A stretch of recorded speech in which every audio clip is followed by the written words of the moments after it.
if we want to be bulletproof from the enemy, we must put on God's armor. We must put on God's armor that we may be able to withstand the evil day, and having done all this, to stand firm. That's Ephesians 6:13. This is our series that we've been working on that will lead us up to Easter. Talking about the armor of God that he intends us to have. If you're a Christian, the armor that you are to put on, not just one time, but you are to live within, that it is a part of you, becomes a part of you.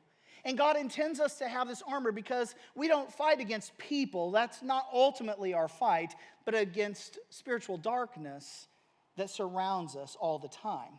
And I will tell you, I think a lot of people think, well, I like this piece of armor, but not this one.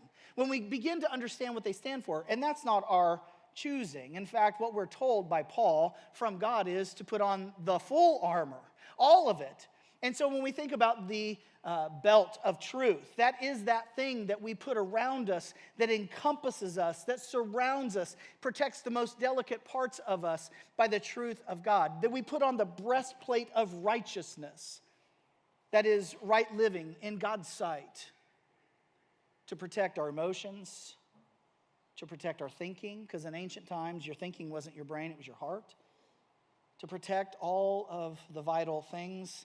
And if we're going to put those on, we must not forget to put on the armor on our feet. The armor that God intends us to have that will help us with our stability, help us in supporting us, helping us as we walk out the life that we're called to live, to walk worthy of the calling we've received. As shoes for your feet, we must be ready.